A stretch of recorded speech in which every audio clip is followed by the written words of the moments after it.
Hello friends, in this video Scooter and I are going to show you this Panasonic DVD-RV32. This is from the early 2000s, has lots of different formats, DVD-R, MP3, CD-RW, etc. Picked this up at a thrift store for, I thought it was going to be $25, but it turns out it was half price, so $12.50. Gotta love that. I've already done a checkout on this. Seems to generally work fine, except that it's had some trouble reading my little test CD. I'll show you that. So this has some audio test tones on it, as well as YouTube free music. So we'll try. It seems like it has struggles to read the disc sometimes. See how we do this time. Okay, I think we're doing well. So this is just test tones.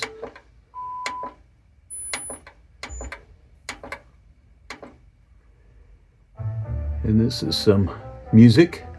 Hopefully that's YouTube safe. So my guess is that the former owner gave this to the thrift store because they felt it was obsolete or didn't need it or whatever. Probably not because of the performance issue.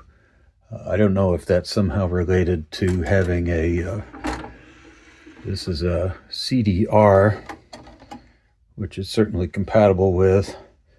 It's in generally good shape, but, you know, not perfect. So, who knows? This is dated 2002. Has the type of output you'd expect for that type of unit. We've got optical audio here. One thing I don't typically see is a separate subwoofer output that's usually provided by your AV receiver. We've got component video and composite video, as well as S video. So this is probably kind of a deluxe unit to some extent from 2002. And this area in the early 2000s is when, you know, you began to get some higher end D to A converters such as this one has.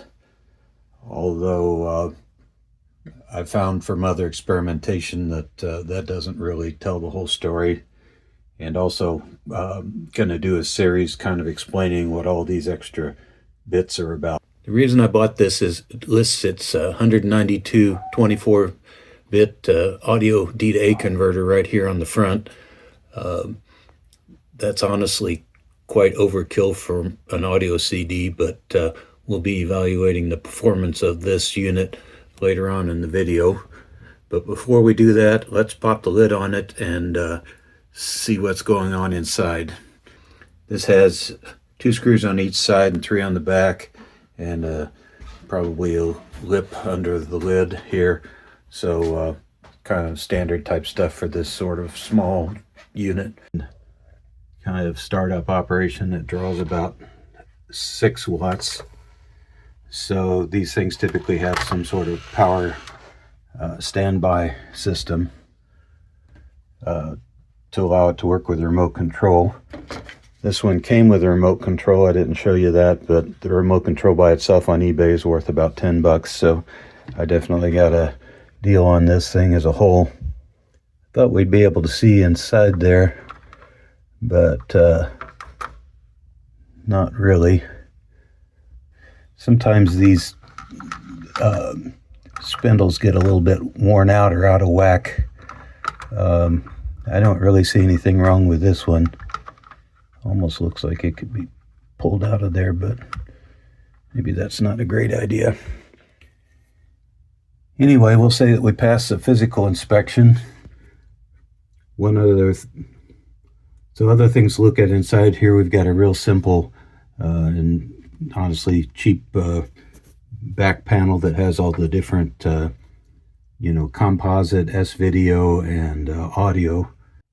So here we are looking from the back towards the front panel boards.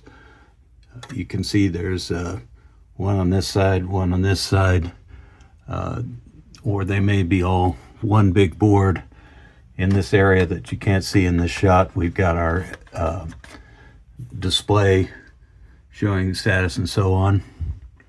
Here's something that always bugs me but doesn't matter whatsoever, is capacitors that are tilted. Probably not worth messing with. But you can see there's a little connector on each side.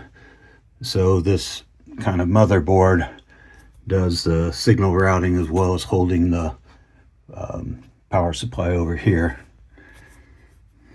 One thing that's kind of interesting here is that I haven't really been able to trace the signal routing on this.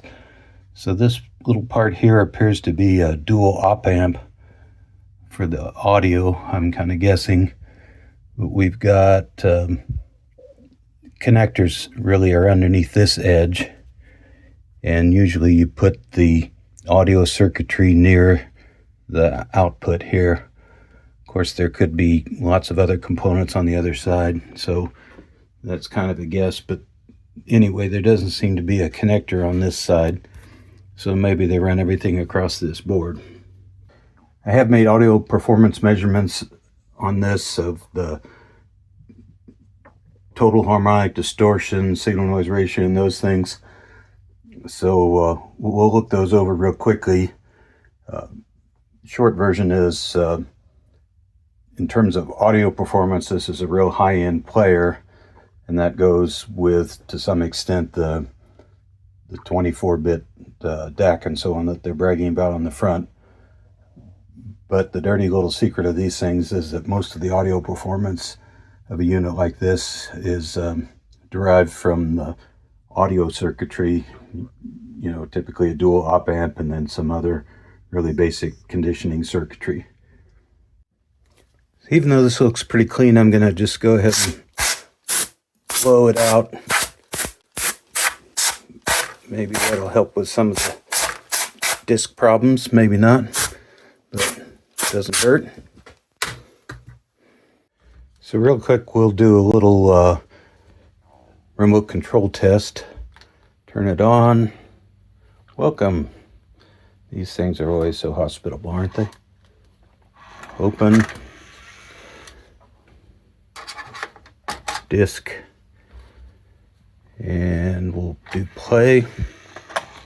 These things always seem to take a long time to read in this player. I don't know why.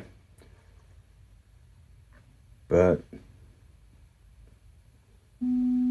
okay, so now it's reading fine. This is one of my standard test tones. So here's a lower tone. I don't remember, this might be 100 hertz.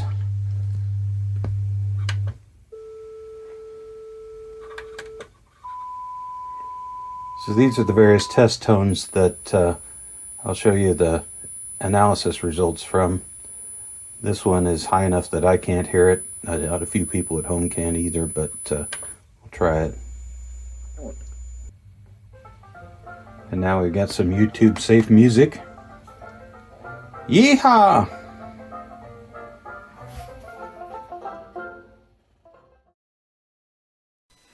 Here's the audio spec page for the unit. The main thing to focus on here is at the bottom, total harmonic distortion of 0.0025%. So we're going to compare that to the measured value that we see next. Here's the audio performance I measured with my own test measurement system. I'm going to cover that in a separate video, but if you look at the THD percentage, it's in the 0.005 range, let's say, and they're saying 0.0025, so that makes sense. Could be that my test system isn't able to measure the full performance of this unit, but anyway, it shows that the unit is performing very well and at least close to the specified value. So that wraps it up for our tour of this Panasonic DVD CD player model DVD-RV32. Thanks for watching, and bye-bye.